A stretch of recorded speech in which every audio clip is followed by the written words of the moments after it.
Hello everyone, welcome back to my channel. So I hope you are doing great in your life and in your career. Today we are starting a new series, System Design from Scratch.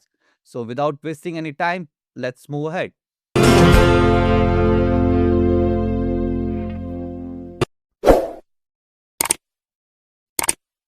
Before we start learning system design and before we learn about load balancer, caching, sharding and distributed system, we need to upgrade something more important than our technical knowledge.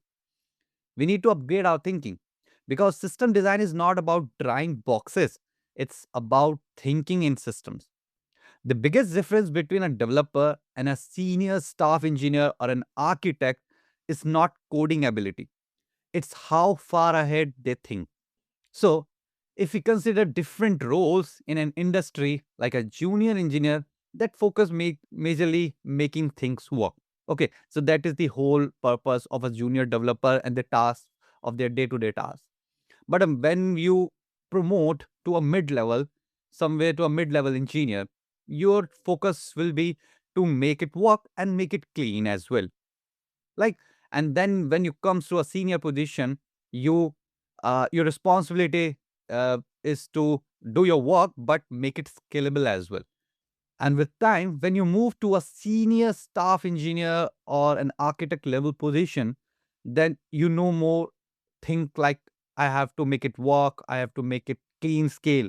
But with that, you will have to think about how I can make it survive growth, failure, and time. So, do you notice this shift? The responsibility increase from code to system and then to long term sustainability. So, for example, if you started as a backend engineer, maybe Java engineer, and you know how to build API, but after 10 years, you will not just create the APIs, but after that much period of time in this industry, you will think how my API won't collapse at 10 times more traffic. Now, moving ahead, you have been asked to build a login API.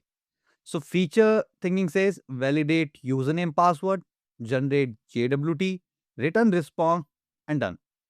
So, what you will ask to yourself, what happens if login traffic increase 50x during a sale?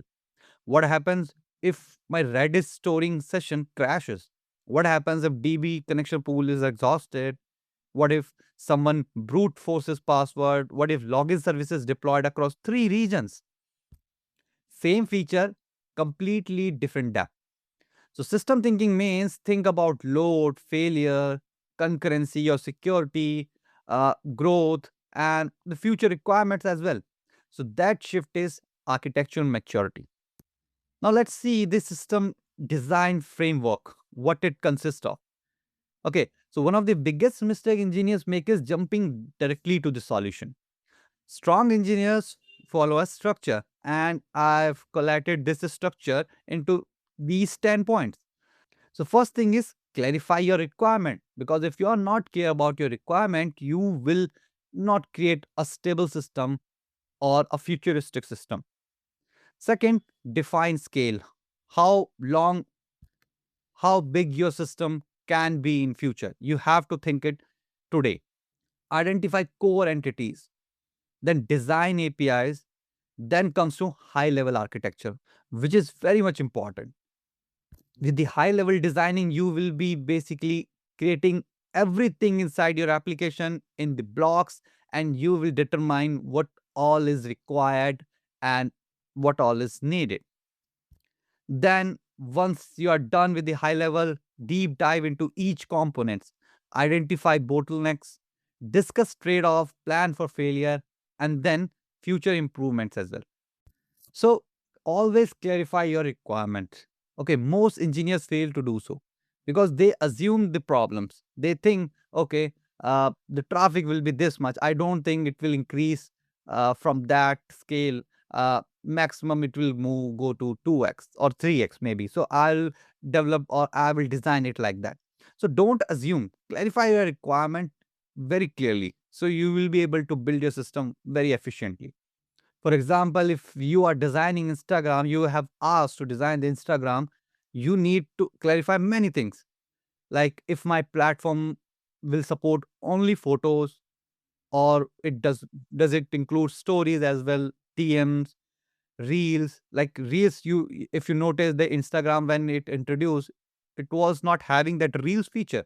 Okay, but they built their system in this way, the futuristic way, so they introduce reels very easily. Instagram is able to take the load of videos as well, because videos in size is very huge as compared to images, right? And similarly, live streaming feature, analytics feature, there is much more when we build an application. So scope changes architecture drastically. Then move to non-functional requirement. Okay, these are functional requirement, and then you will have to ask, take clarity on non-functional requirement as well. Like what is acceptable latency, is strong consistency required, what is the uptime requirement, okay, what is expected traffic, any compliance requirement. So when you think, try to think in numbers without any assumption. Okay, so let's say 50 million users, 20% daily active is equals to 10 million DA. Each user performed 10 actions per day. That means 100 million requests per day. Divide by 86,400 seconds, which is almost 1157 requests per second average, right? You have to think in numbers. You will have to think in numbers if you want to understand system design. If you want to become a senior engineer in future, you have to, if you want to design a big system by on your own, you will have to build your bottleneck thinking. Every system has a bottleneck. The question is, do you know where it is? So, for example, in a Java application, bottlenecks might be Tomcat thread pool size, DB connection pool size, blocking external API calls, GC, network latency, many more. So, for example, the connection pool size is equal to 50 and traffic spikes causes 200 concurrent DB calls. That means 150 requests. So, latency spikes, user complaint. So, staff engineers proactively identify and move bottlenecks before they explode. Always design your system for failure. Okay, so say it clearly: server crash, container restart, cache get flushed, certificates expire. If your system collapses when no component fails, you built a demo, not distributed system. For example, use a service called payment service, and payment service becomes slow.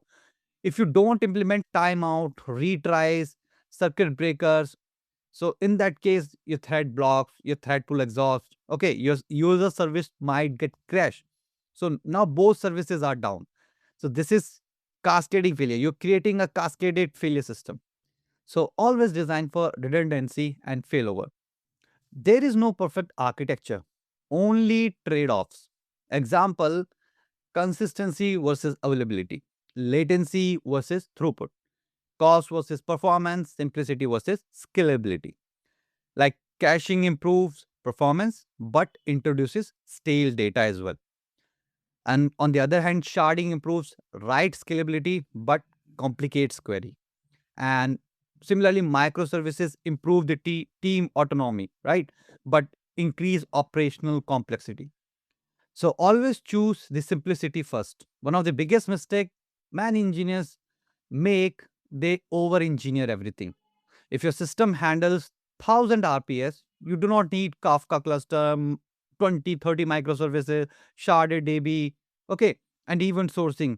Start simple, use modular monolith architecture. Like many applications are still using modular monolithic architecture because their system do not expand that much. Because if your system is not asking for that scale that you need microservices, why you want to go with microservices? Because there are other disadvantages of using microservices as well. Okay, so you need to understand your system first, the requirement, the complexity, the scalability, and then on the basis of that, you should build your application. So many modular monolithic applications still exist and they are doing very good because the design and the architecture behind it is very organized. You can use modular monolithic with proper indexing, caching, replicas. So even Amazon, for example, started as monolith. So complexity increases when debugging, you face debugging difficulty. So to summarize, always think in system, estimate first, Expect failure and build according to that. Embrace trade-off and design for growth. Okay, so that's all about this video. So I have tried to cover many terminologies that we use in system design today in this tutorial. So now from the next tutorial onwards, we'll deep dive into system design. So thanks for watching. Bye bye.